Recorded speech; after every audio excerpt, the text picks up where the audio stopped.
Well, good morning. What date is it? It's the 1st of November. That's the 1st of November. 8:18 a.m. So very quick walk up here. Down on Undercliff Drive. Ooh, this is lovely, isn't it?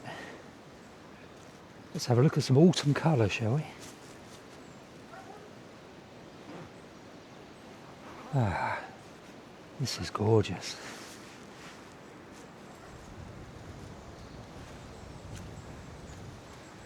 I'm not going to talk very much, I'm just going to let you enjoy the canopy colour.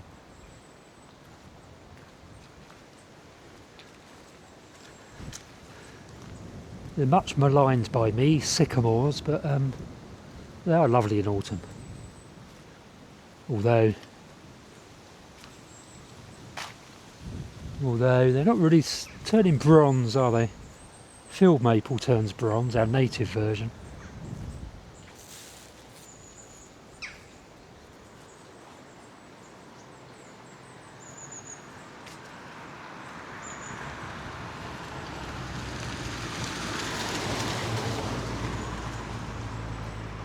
Is that a titflock I can hear?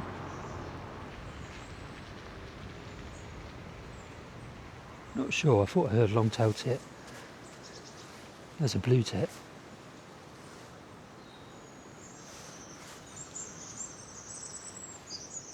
Yeah, I can definitely hear a titflock. Long-tailed tits over there somewhere. They've seen a bird of prey, I think. The way they're calling. Yeah, some movement there.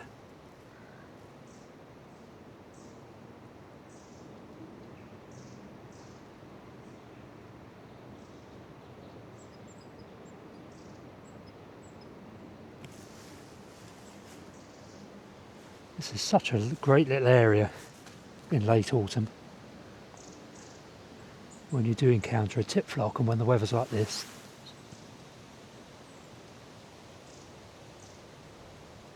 It's a blackcap, long-tailed tit. Is that a gold crest?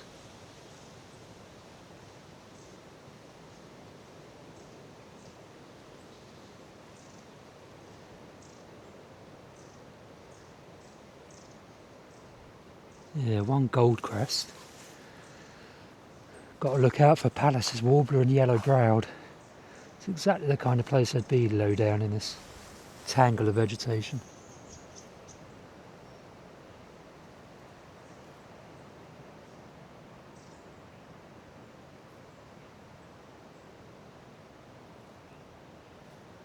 I have a new appreciation of gold crests because they've been relatively scarce. Oh, what's that one?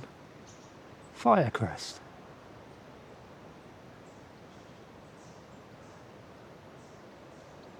Yeah, they've been relatively scarce in the last few years.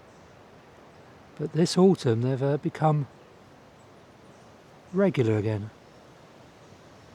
You can't see them through this camera. I'm going to have to dig my bigger camera out so I can start doing some close-ups of these things. Close-up videos. So you can actually see what I'm looking at. I'm sure you can see movement in the shrubs ahead of me. But you can't see any detail.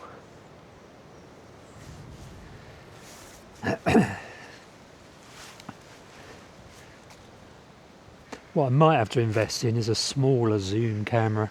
Smaller camera with a decent zoom, a video zoom. Because I've got a massive one which is so chunky I never bothered getting it out. What's the point in that? Let me make a note actually. Zoom camera. Obviously I haven't got the money for that, I've got to buy a new vehicle first, but I'll put it on the long list of priorities. Zoom camcorder. I won't get a camcorder, it'll be a proper camera. One I can take proper photos with as well.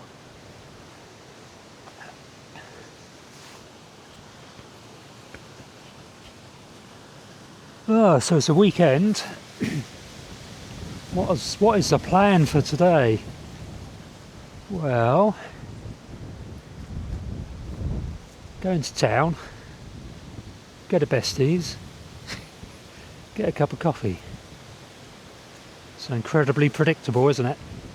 Let's be unpredictable. Just accidentally turned it off, I think. Hello, people. Yeah, totally unpredictable. You can actually see me still looking around. Got my binoculars. Got my head mount for the camera. So yeah, plans for today, go to Besties in a minute. Then, what after that? Go to Golden Sands.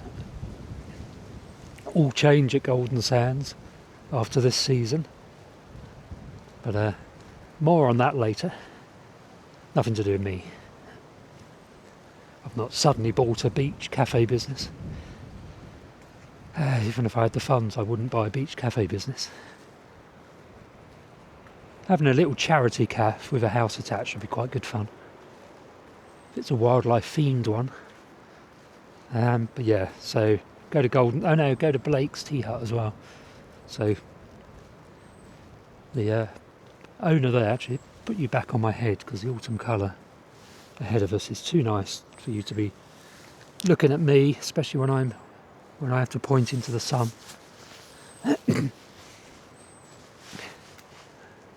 There's High Hat up there being engulfed by invasive holm oaks. Bad news. Need to start sorting that out. It's destroying the triple SI.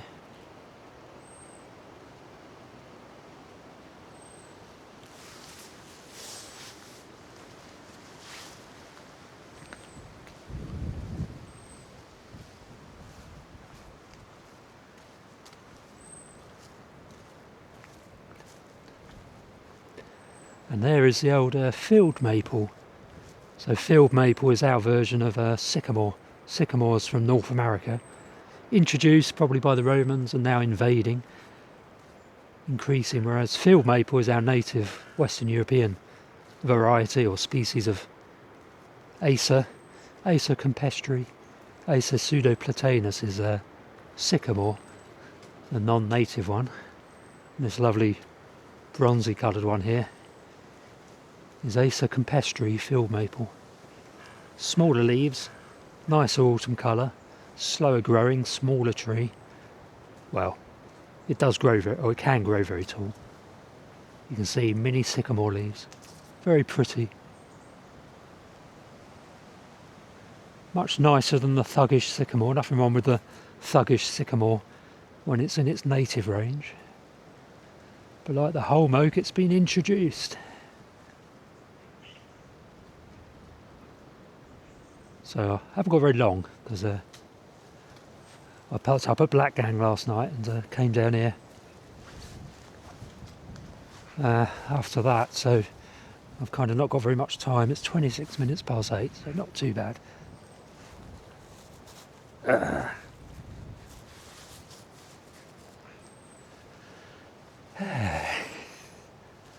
I'm writing, one of my books I'm writing at the moment was a couple. One is Birds and Wildlife on the Isle of Wight. So I've got the watching wildlife and what's it called? Bird watching around the Isle of Wight and wildlife watching around. No, hang on. I'll start again. I'm not going to edit it out. Ignore everything I've just said. So I have 2 books already. One is Wildlife Watching Around Ventnor. The other one is Bird Watching Around Ventnor. And what I'm now writing is a book called Wildlife and Bird Watching Around the Isle of Wight. So the whole of the island. Combining birds and wildlife. I think I'll combine the 2. I've currently got them separate, but I might combine the 2, but then again I might not. What I found with the wildlife watching and bird watching around Ventnor, 2 separate books, is people tend to buy them both, which is obviously more pennies for me. So, but then again, some people just buy one or the other, which demonstrates to me there's a market for both separately and both together. So I might as well write them both separately, I think. What I could then do is have a box set of all 4. So if I've got a wildlife watching around the Isle of Wight and a bird watching around the Isle of Wight and wildlife watching around Ventnor and a bird watching around Ventnor, I can combine them all as a box set of 4 books for, I don't know, £20 or something, and as paperbacks, and see if anyone buys them. Tell me if my prices are right for my booklets or books, if any of you have ever bought any of them. So the paperbacks are currently £9.99 each, and I get £4, about £4.5p per book sold. They're not cheap. I could sell them a lot cheaper, but obviously I get about 70% minus the print costs. So the book is sold for £9.99. The printing cost is a couple of quid, and then it's 70% of whatever's left. So 70% of the 80% that's left, I get. Amazon takes the rest. I know 60%, I think, for printed paperbacks. With the Kindle book, I think it's 70%. Yeah, tell me if you think that's about right. £9.99, in which case I get about £4.5p per book printed for the paperback. I get more for the hardback, about £5.50, I think. But I don't think I've ever sold a paperback, hardcover book. I did sell one to myself. And if you use the Amazon links embedded in my description below this video, I get a little bit of a kickback from Amazon as well, which is not from you, it's Amazon that pays me that. I think a couple of pence per book sold, extra per book sold, if you use that affiliate link that's in the description below all my videos to get to Amazon. In fact, if you ever want to go shopping on Amazon, get there via one of my little affiliate links, and then I get a little kickback for anything you buy. It's only pence, but it all makes a difference. What a beautiful morning. So yeah, that's one of the books. Well, two of the books, bird watching and wildlife watching around the Isle of Wight, that I'm doing. Another one is a biography. So I've already written the van life book, which is being updated, or will be updated at some point. But another one I'm writing is kind of my career in conservation, and how that all led into van life and then car life, and what I'm doing now to build a location independent lifestyle. So my kind of biography, which sounds a bit arrogant and self-important, but it's being written as a career guide really, so anyone else who wants to follow, so I followed a very unconventional route. So I failed everything at school, all my GCSEs, where I got D's, 3 D's, art, English and maths, and apart from that I failed everything else. So I didn't do A-levels, and I later in life, when I was about 26, 27, I went to university to do a master's degree. Very unconventional, quite difficult to do, but a very good way of doing it in my view, going back to university after a decade or so of working in the field that I was building a career in. So it's a career guide in the sense that it might be useful for people that have equally difficult upbringings. So obviously the conventional route is to do really well at school. I didn't, because I had stomach ulcers and I was ill. And then do A-levels, this is in England, or the UK, England I think. Do A-levels, then go and do an undergraduate degree, then go and, if you want to stay in academia, do masters and then a PhD. That's the conventional route. Some of us can't take that route for various reasons, but hope is not lost. If you fail your schooling, your GCSEs, and then you don't do A-levels, which is college age, 16, 17, and you don't do an undergrad degree when you're 18, 19, 20, 21, all is not lost if you don't follow that route. And I'm trying to demonstrate that in my book that I'm writing, just so that people under more challenging circumstances don't lose hope and do pursue academia eventually, and or whatever they want, but don't lose hope in terms of getting a career that you really want. Obviously I've forsaken, or I am in the process of shaking free of the whole employment thingy, getting rid of a boss, so that I can live on my own terms and have a location independent lifestyle So I'm kind of forsaking the route I battled hard to get into, which was employment and building a career within an organisation. I'm abandoning that now in order to go completely freelance, location independent, making my living by writing and selling my own books, YouTube channels, creating courses online, all that sort of malarkey. Hopefully embracing AI, which is going to make the process so much easier if you know how to use AI properly to get you through building your own businesses. Anyway, yes, that's the second book I'm writing, or the third book, I mean. So that is, it's the weekend now, so that is my task over this weekend, is to make some decent progress on that. Speaking of progress, I need to progress back to Ventnor so I can grab a cup of coffee. It's 8:34 now. What I might do is carry on recording as I drive. Got this thing mounted on my head, so that's fully hands-free and legal as far as I can tell. There's great tits in here. I don't think it's a tit flock as such.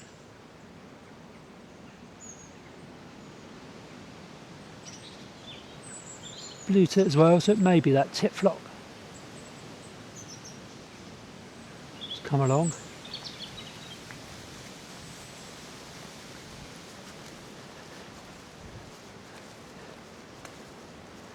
So things are a bit tricky at the moment because I've got this stupidly big leak in the back of the car, and the mattress has got soaking wet, and it has been for about a week now.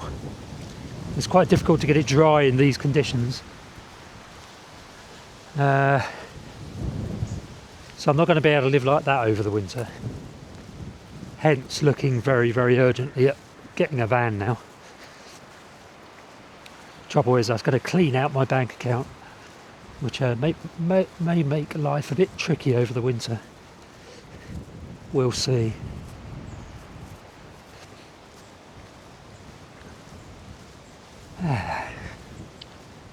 There's a little flea.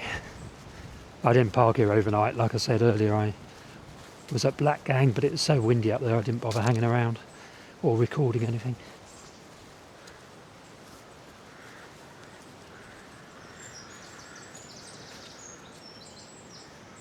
Little tit flock here. That's great tits anyway.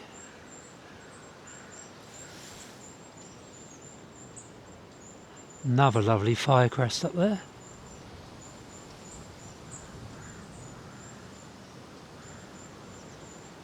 Long-tailed tit.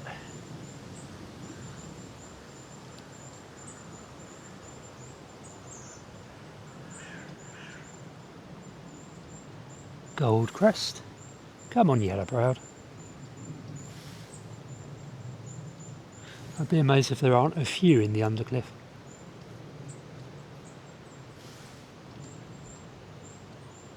Just finding them that's a problem. Or the challenge. There's quite a few crests here.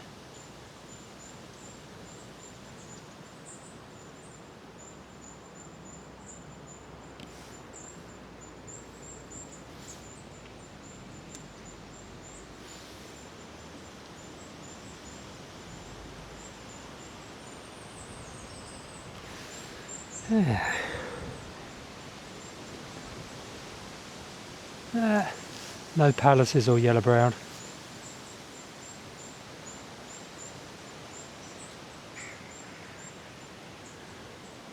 I found quite a few yellow-browed warblers over the years in the undercliff. Well, at least one a year. I've had two so far this autumn. I had another second one a couple of weeks ago. Sorry, a couple of days ago. I've only ever found one Pallas's warbler, which was actually along here.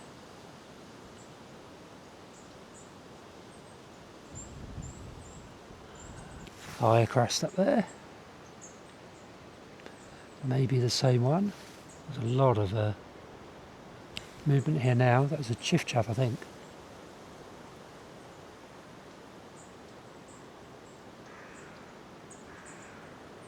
Another firecrest. I have to double check the firecrest because they've got the supercilium like a yellowbrowed will have, and a bit of a stripe on the head like a yellowbrowed has. Sorry, Pallises I should be talking about, like a Pallises.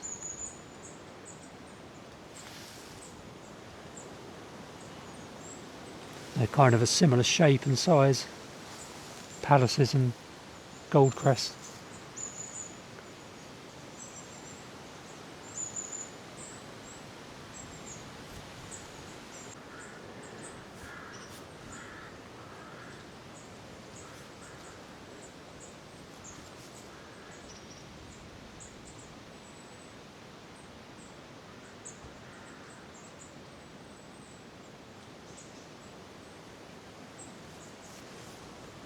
Right, let's get back to Ventnor. Oh. I'm going to leave you on my head. Oh dear. She always starts eventually, so don't worry about that. Look at this, I've got a fishing rod. I'll talk about that. So yeah, I don't really have the means. Well, I do. I can just fry.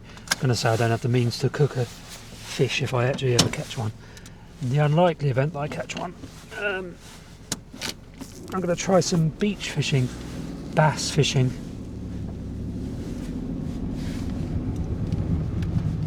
Combination of lures and also some where it's basically reeling in and casting out and reeling in again, like fly fishing but on the sea.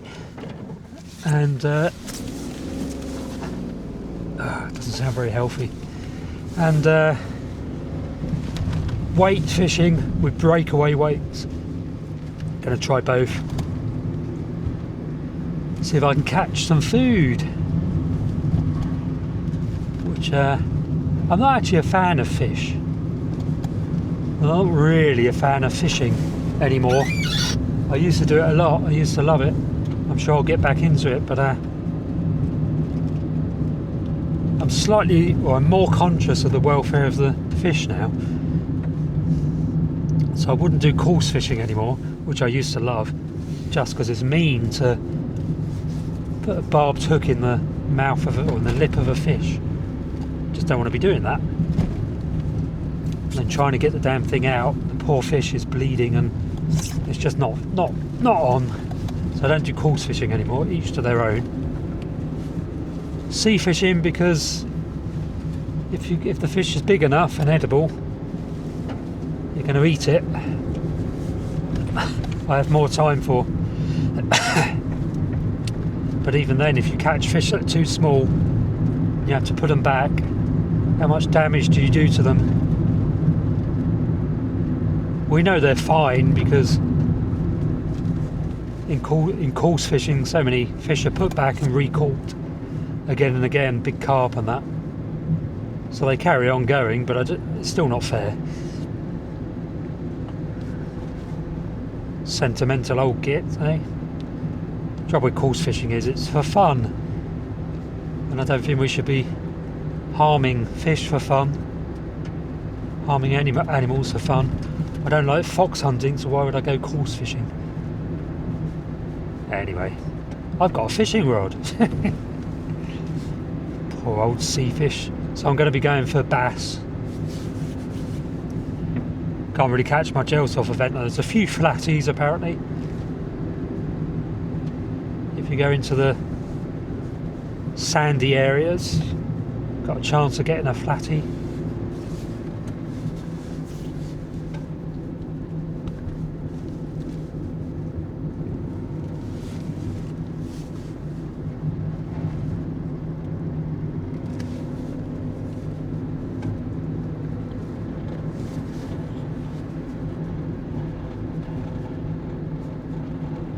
Unhealthy sound coming from the car. That's a new one. Can't tell what that is.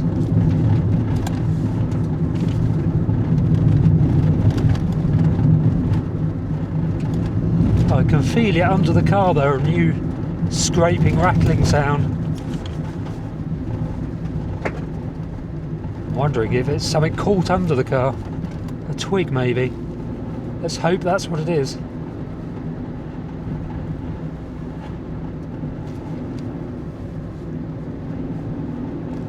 Although, as I said previously, I tried to get to Dorset about a week ago and had to abort. I got to Lymington and the gear started to jam and started to lose power. And I'm wondering if this rattling is a re-emergence of whatever that was.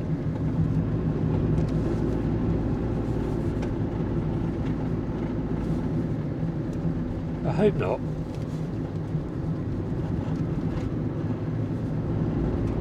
Don't mind it happening in Ventnor, because I'm very close to the garage and I have an option of somewhere to crash if I need to for a night or two until I get a new vehicle. Whereas if I'm in Dorset or somewhere, I'd have to pay for some accommodation somewhere.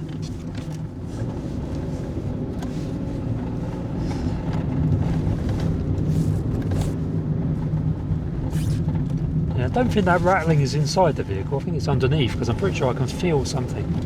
It's getting worse.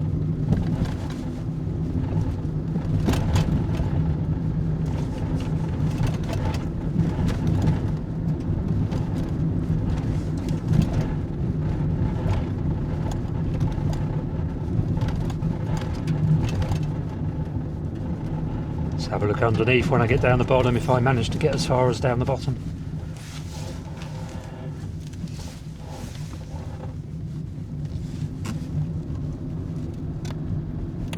Has it stopped? Something fallen out. Oh no, there it goes again.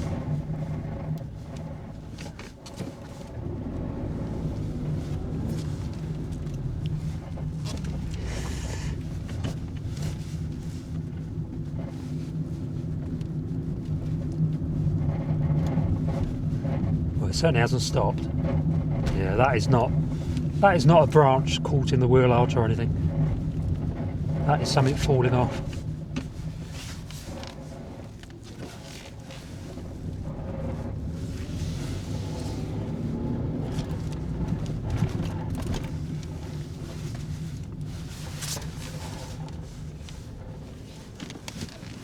I wonder what. Although, when I reverse there, it scraped even more.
So what time is it?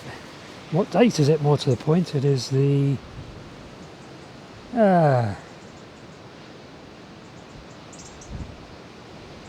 it's the 1st of November 2025, 12:13 PM, so midday basically. I'm here on Bath Road in Ventnor on the Isle of Wight. So Mark Larter found a yellow-browed warbler up at the top cemetery in Upper Ventnor this morning. It was calling, so confirmed it was a yellow-browed rather than a Humes. So that is the third yellow-browed of the autumn for Ventnor. Let's go and see if we can get another one. I think I'm probably going to go up to the cemetery, see if I can get that one. I've had 2 yellow-browed so far, so I want to try and get another one. Twitching one is always an option. Finding one is better, obviously. So I think I'm going to put the Tascan on so I can record any if I hear one calling.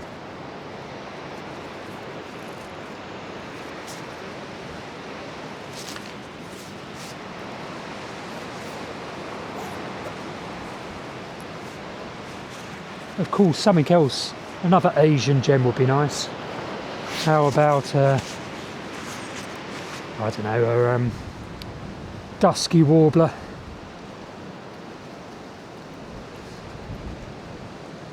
Actually, have I got a... the Tascan wants me to reset the time again. Can I be bothered? Nah. Just leave it as it is. Is it recognising the...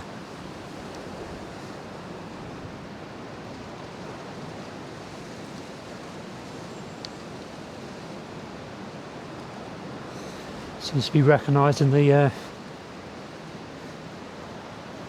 micro USD thingy, whatever it is. Certainly not micro USD, the data.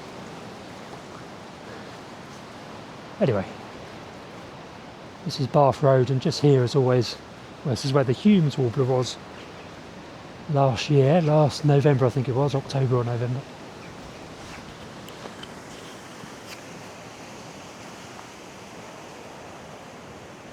Let's be having you.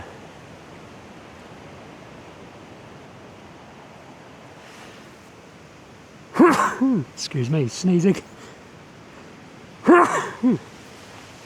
Sorry about that. If I don't remember to edit it out. So this is on Bath Road. I call this little area of cover Alma Road, because there's a footpath just up there that goes down to Alma Road.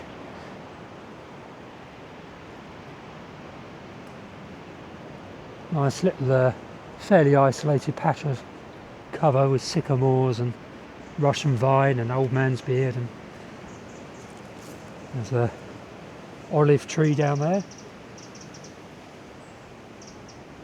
for the olive tree warbler. One May or June.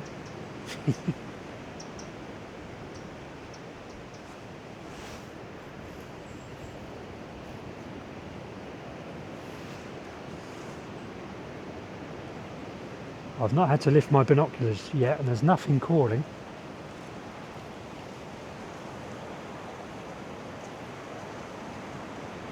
There's a pallid swift at a Pagham. Where was it? Selsey Bill maybe. Let me have a quick look. This morning. Where was that? Yeah, Selsey Bill. It's gone now. We have been having good southerlies, so it's the kind of thing you might expect.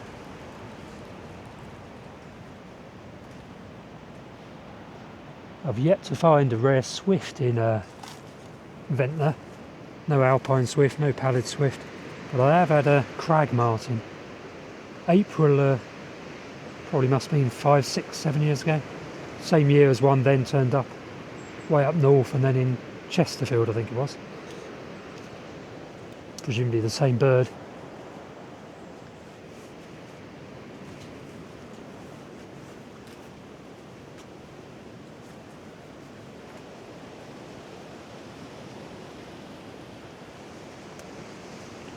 So Alma Road is just down there. This is a footpath connecting Alma Road and Bath Road,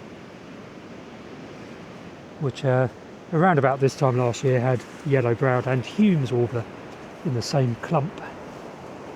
Yellow-browed initially, then a second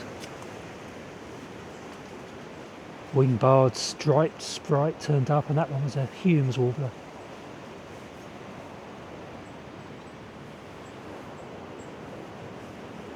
And the yellow-browed disappeared, and it was just a Humes warbler.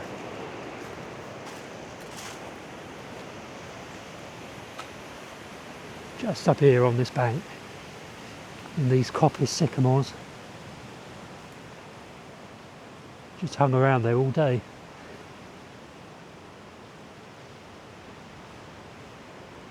It's very quiet. Come back in half an hour and it'll probably be chiff chaffs in here, because they come and go.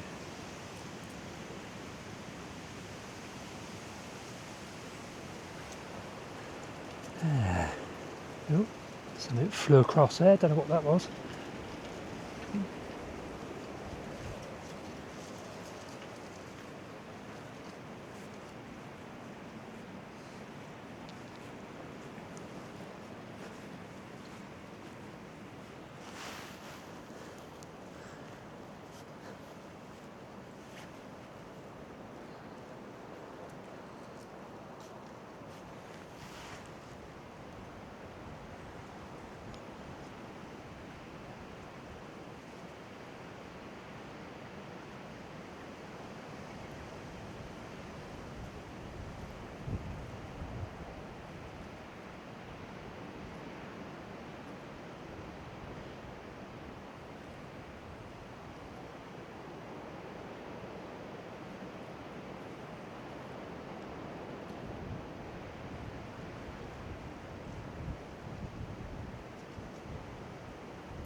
Not sure how far I'm going to go, but it's a lovely day, so it's probably worth having a bit of a walk.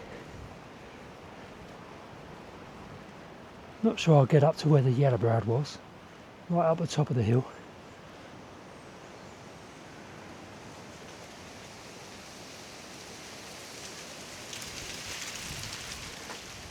The most sensible place to go would be Ventnor Park, but I think I do want to go uphill a bit.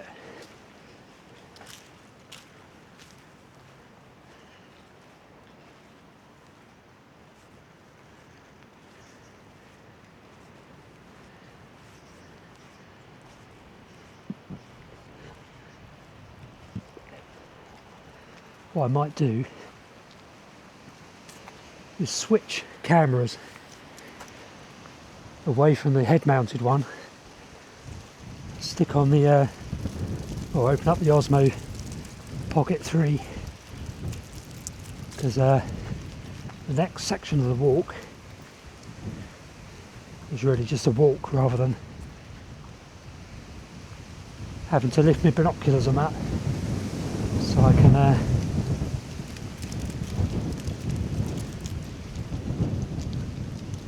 easily operate the handheld camera. So let's just go over here. This is a great spot here as well for yellowbrowed, Riviera Terrace, but I'm not going to go up there. Just going to get me other camera out. Let's switch over to that. And there we have it. We're now on the Osmo Pocket 3, which is handheld.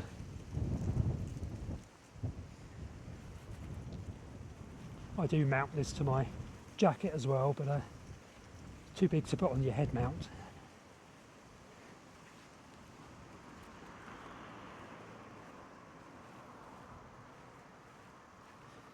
Nothing in this clump. Quite often get black caps in here.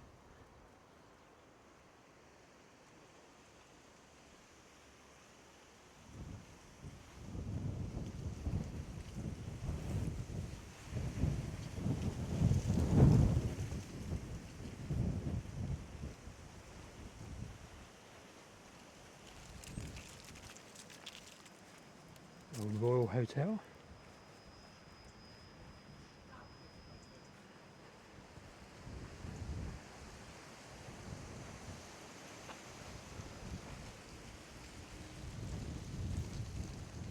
check out some sycamore clumps up on Zigzag Road, I think.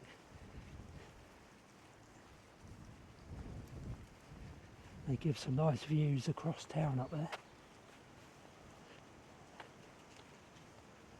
And if I manage to hit a tit flock, you never know what might be among them.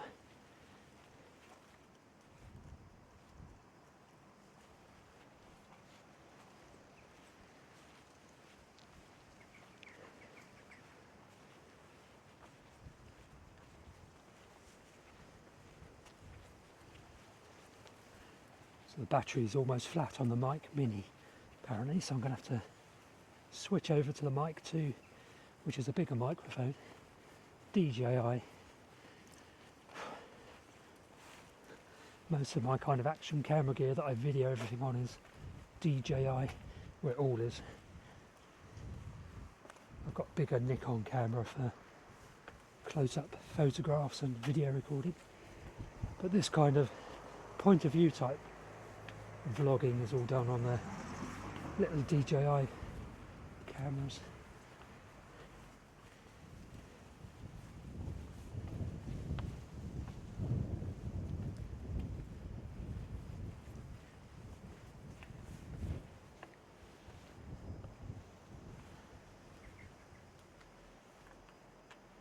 Nice yew tree there for the firecress.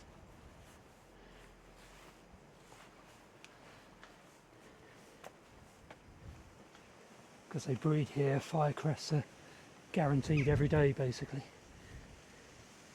No shortage of those. Look out for black redstarts as well, because they winter here, up to about 15 usually. Around town, around Ventnor.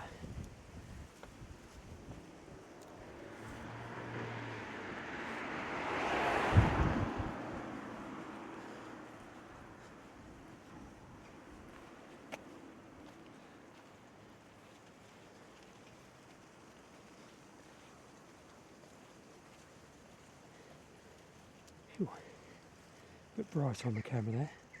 Cross over here. Up there is the sycamores I'm heading towards. Got to go up and down, or up the zigzags to get to it though. Keep my ears open in case there's something calling.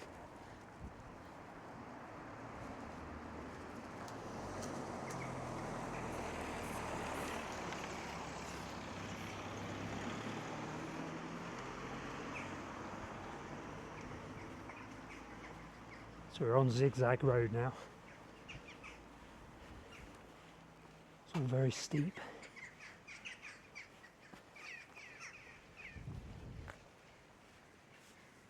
I knew I should have taken a layer off. It's really warm.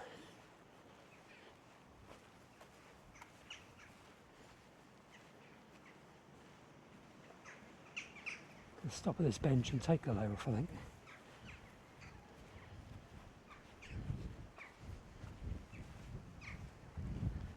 Probably switch microphones.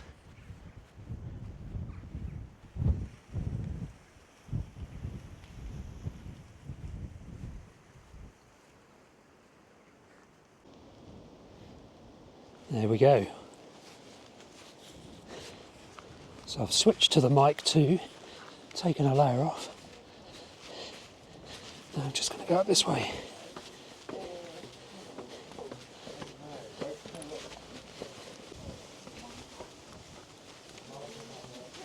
This is a route I used to take twice a day when I lived up on Ocean View Road. Now that I live in a car, I'm a lot less fit. Right, this is good habitat for stuff. Let's see if we can find anything. I'm really after a tit flock.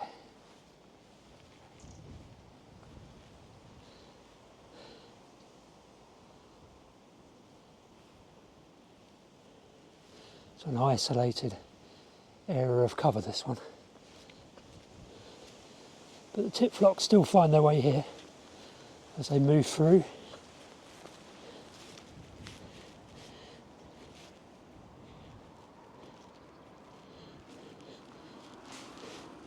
stick the old filter up a notch or two.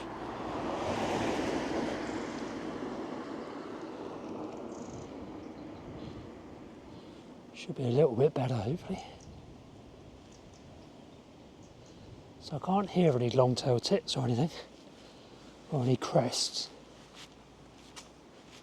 It's pretty hit or miss. The tit flock is either here or it isn't. Makes sense, doesn't it? So I just want to check this clump of sycamores here. Of course, the sun's going to be in my eyes as I do it. Oh, black redstart. He was on the wall there. Just gone up into this holm oak, and he'll be after these cabbage palms here. This is a really good area for black redstart right now when they're feeding up on the cabbage palm fruits.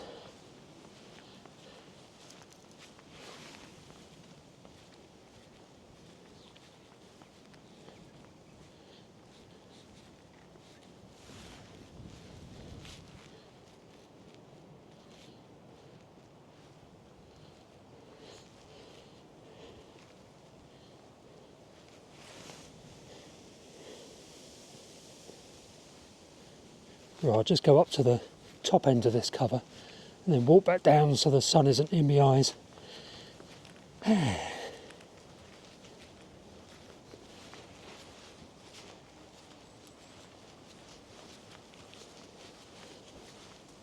What I'll do when I'm up the top is switch back to the head camera mounted on my head, which is a DJI DJI Nano camera.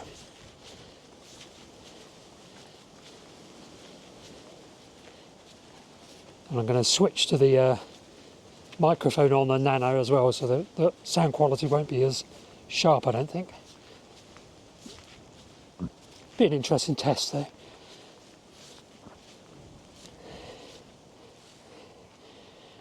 Right, let us switch cameras now. There we go, I believe we're all connected up now. I think the microphone is, yeah, it looks like it. So sound quality should be better than when I was relying on the internal microphone, but we'll see when we edit, won't we? You'll have to give me some feedback.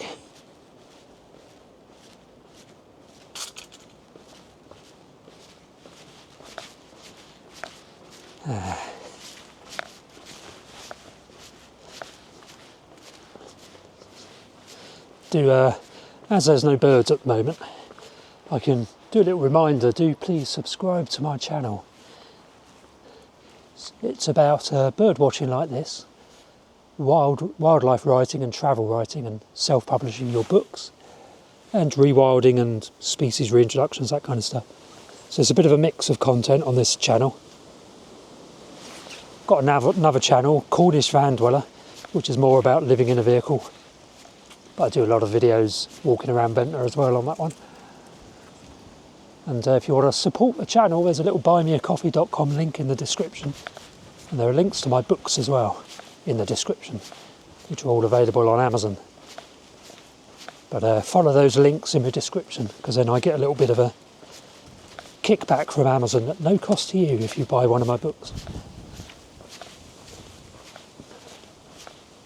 So those black redstarts are often down here, but it doesn't look like the cabbage palms have got any fruits on them. These ones, plenty of cabbage palms up there. Is probably why he's up that way actually. That one black redstart. A multitude of different berry-eating species like cabbage palms, like robins and wood pigeons and blackcaps, black redstarts, all sorts. No red-eyed vireos yet though. Somewhere had a northern mockingbird. I think the one from Cornwall went to Sussex. Oh, there's loads of fruits up there actually, so maybe black redstarts around here. Yeah, it's just the cabbage palm's very tall. Don't remember them being that tall. Maybe they've taken out some of the lower branches. They've done some tree work here because this Cotoneas has had its lower branches lopped off. Anyway.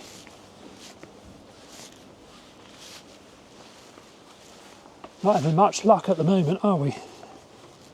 finding stuff.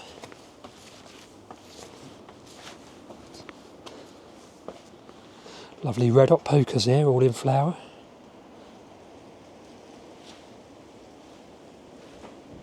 It's just checking my channel.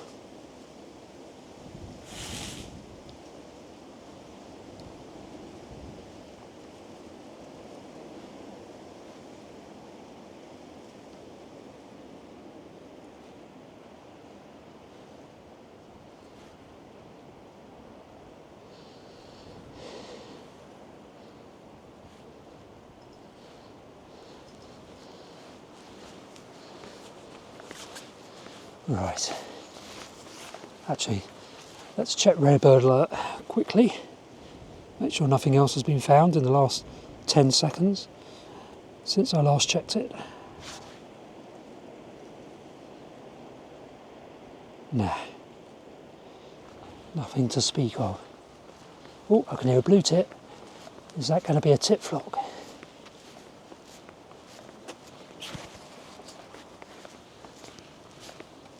I was hoping I'd find 3 or 4 black redstarts around here. That's usually the number we get here. They don't stay here over winter, they wait. Once they've finished the cabbage palms, they then head down into town and hang around the car parks and roofs and turn into robins.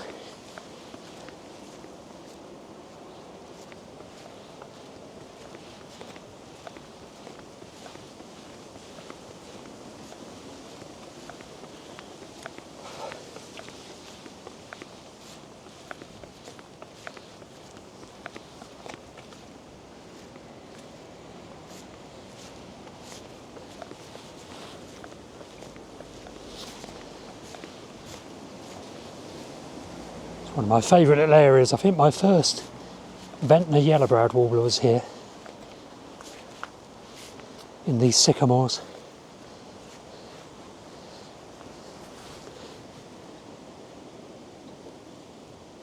Nice bit of habitat down there. They've opened this right up, right out, when they built some new houses down there. So they reduced the sycamore canopy a bit. And as a result, it's thickened up down there with buddleias and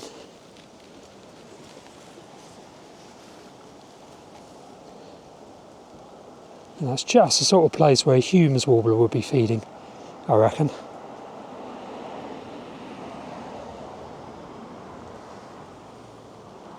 Just along this edge.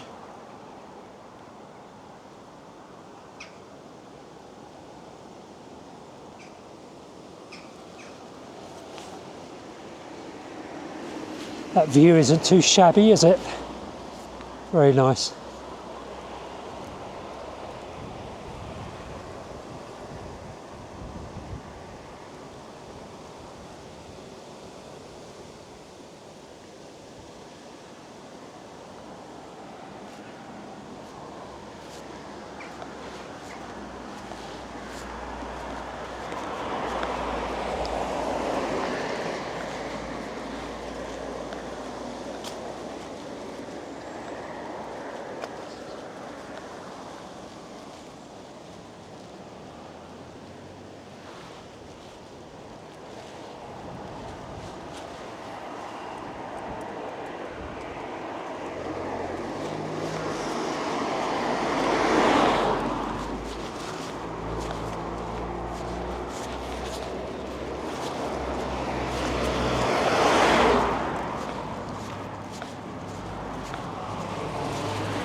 So one drawback of this area is cracking habitat, but it's very noisy.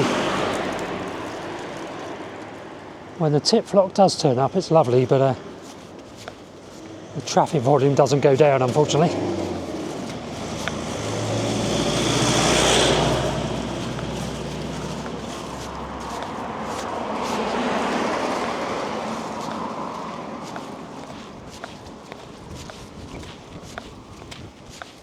Let's cross over here.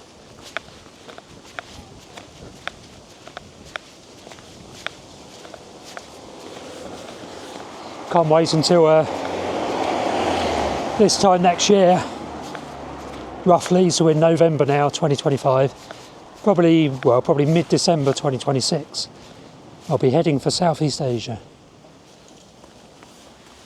So the birding will be very different. The same but different.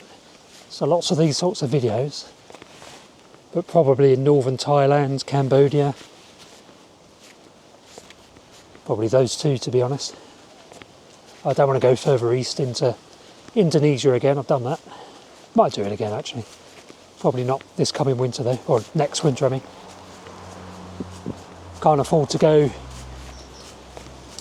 this winter.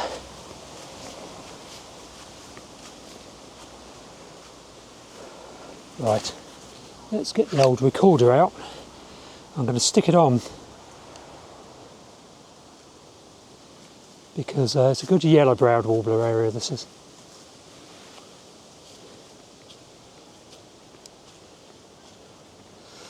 So I'm just going to tell it the date and time and that. Now it's taken a long time to transfer files, so we're sticking with the Osmo Pocket 3 for now. And to be honest, given how long it's taking, I'm probably not going to be able to switch to the Nano at all.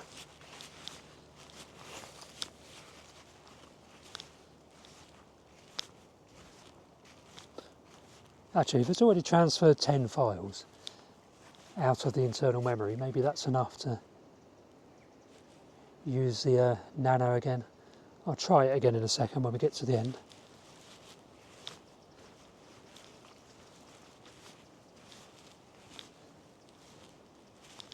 But yeah, this is like a big Cornish valley overlooking the town of Ventnor, and then the sea offshore. Sea offshore, you don't say. So the lights of the town presumably draw the birds in. What's that tacking?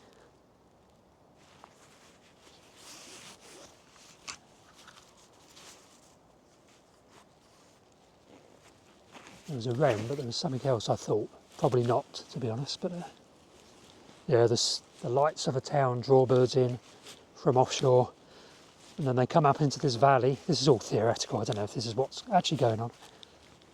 Ready for me to find. But I've not been in here for about a year, so not been in here at all this year, 2025, so I've not found anything. Lovely autumn colour though. There's the industrial estate down there.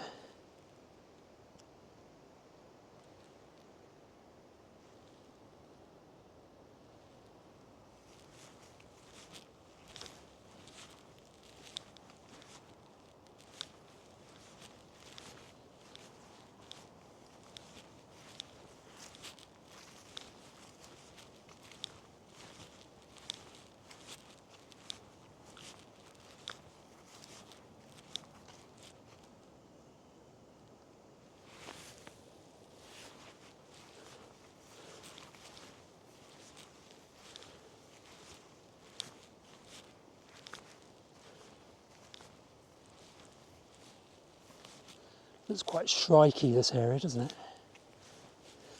Brown shrike would be nice.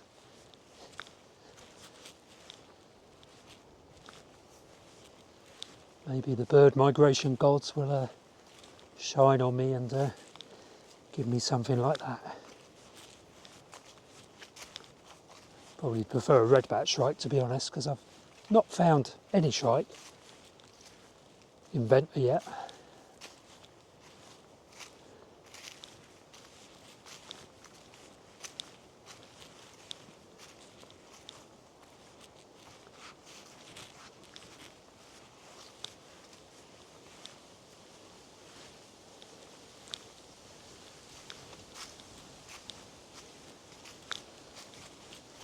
Might be too blowy to get the drone up at the end here.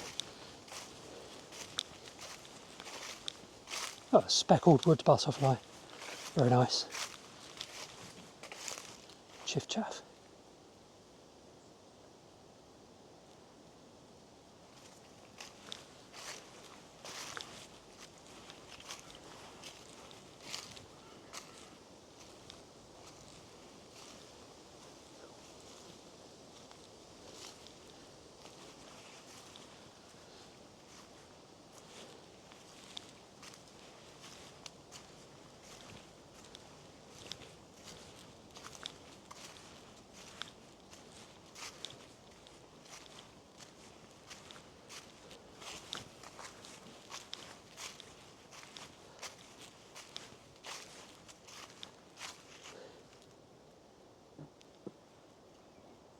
Come on, Titflock, where are you? Let's be having you.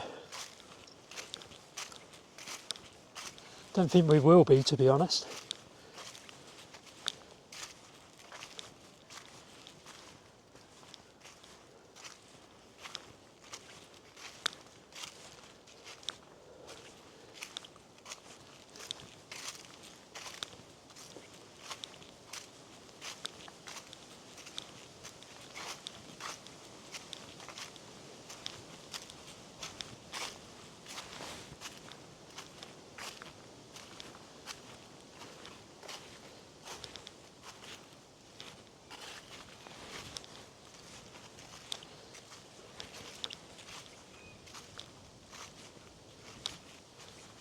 Nice buzzard calling.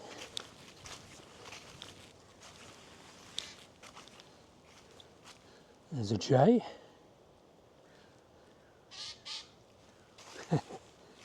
Smart birds they are. Gotta love jays.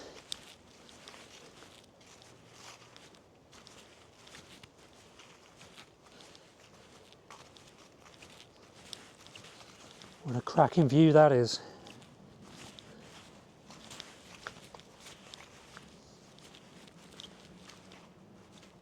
Can't believe I've not been here in such a long time.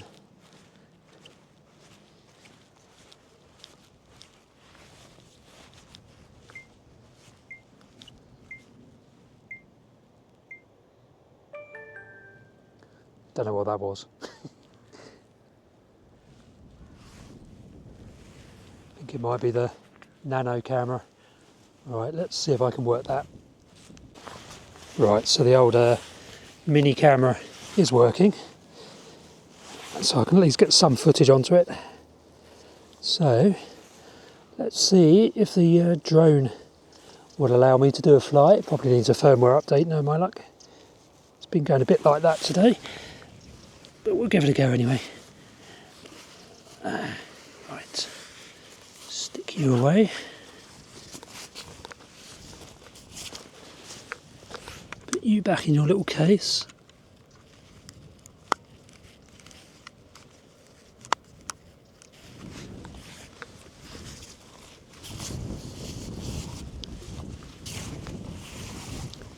Definitely quite breezy. Not too bad, but a little bit breezy.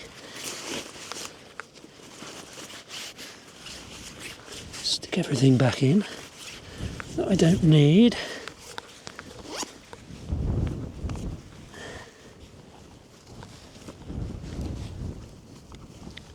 Might have to launch this from my hand. Not sure I'm going to find some flat ground here.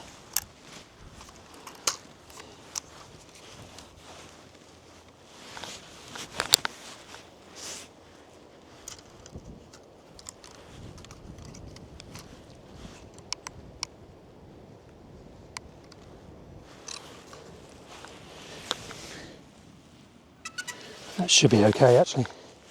Don't think I'm going to be able to land it there, but let's give it a go. Put that back in there.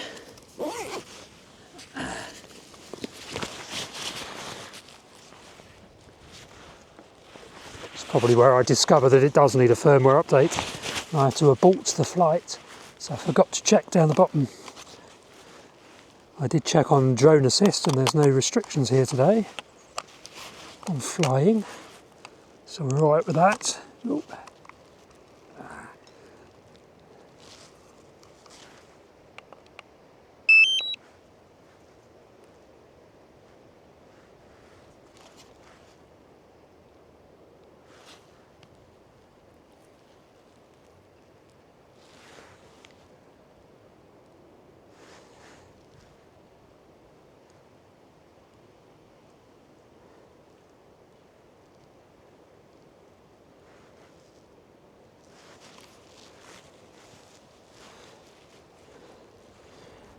Right, let's see if we can take off. Yeah, I thought I was going to get caught in grass, so what I might have to do is attempt to launch it from my hand, unless I can find somewhere else.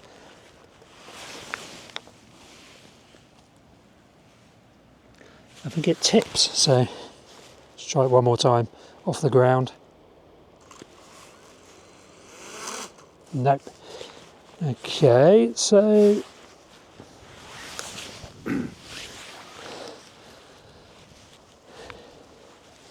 let's see if I can launch it off my hand.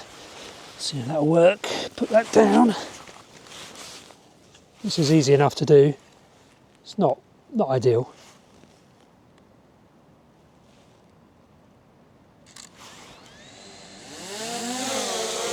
There we go.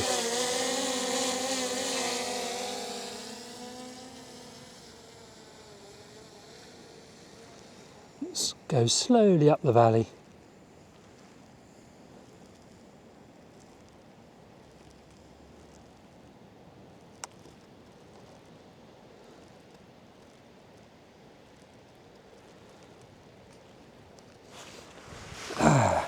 What a beautiful place.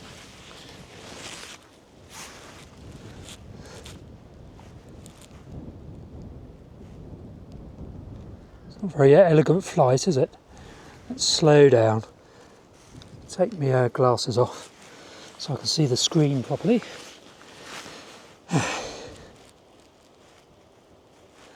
That's better.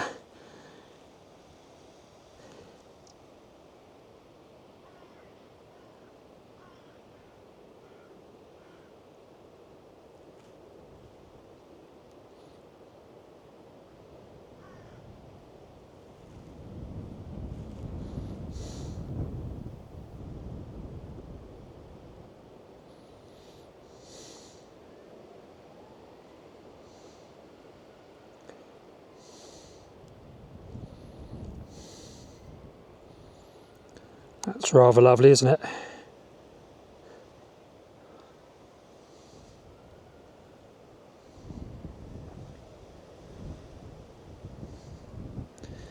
There's the old holm oaks, very invasive. Up the top of the Coombe now, by the radar station.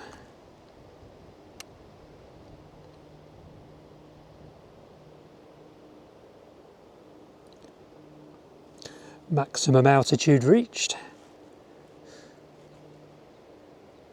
Strong wind. Let's bring her down a little bit.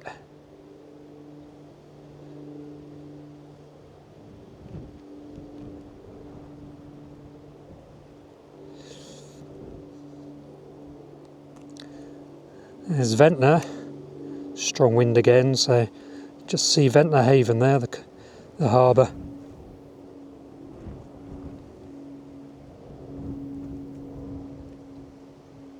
Bring her down a little bit.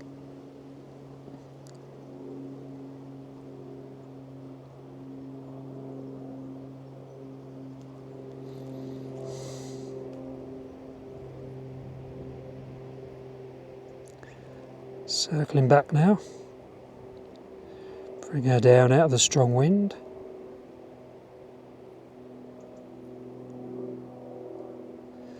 What a lovely view that is. Looking west over Coombe Bottom.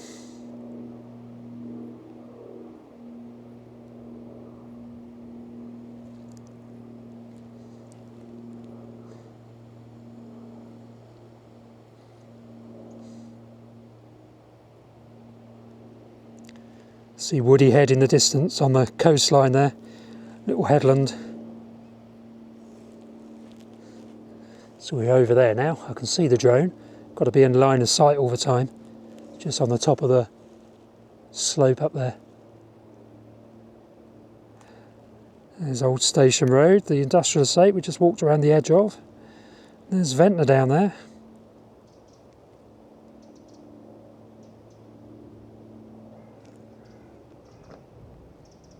There's the harbour again.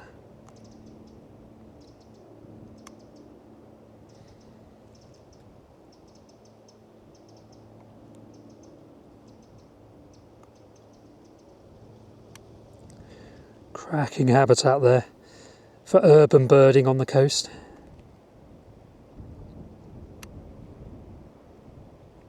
Swing her back round. Just walked up that road where that van is driving, Ocean View Road. The cemetery is just at the top there. That's where the yellow-browed warbler was that Mark Telfer found earlier. And there's the industrial estate, and those trees on the other side of the industrial estate is where we just walked. And there is a nice view of our Cornish Valley, as I call it.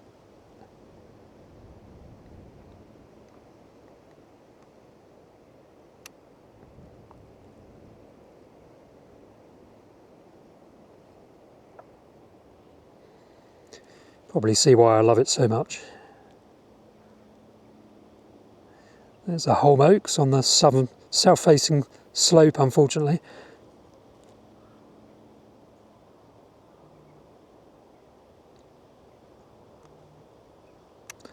Yeah, and there's Ventnor. High wind, so bring her down a little bit.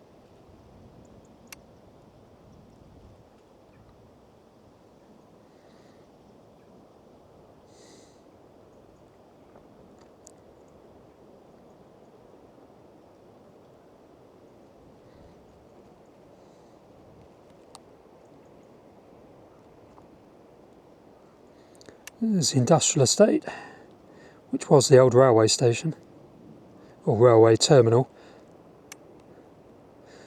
See the old track bed there.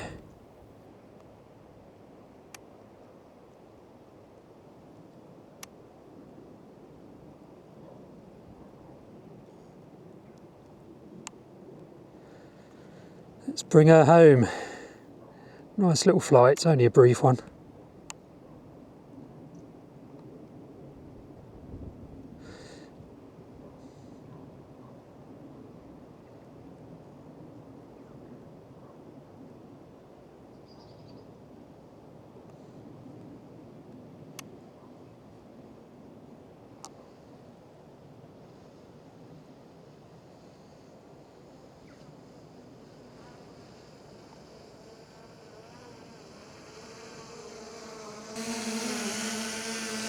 Now I'm not going to land it on the ground, I'm going to do this.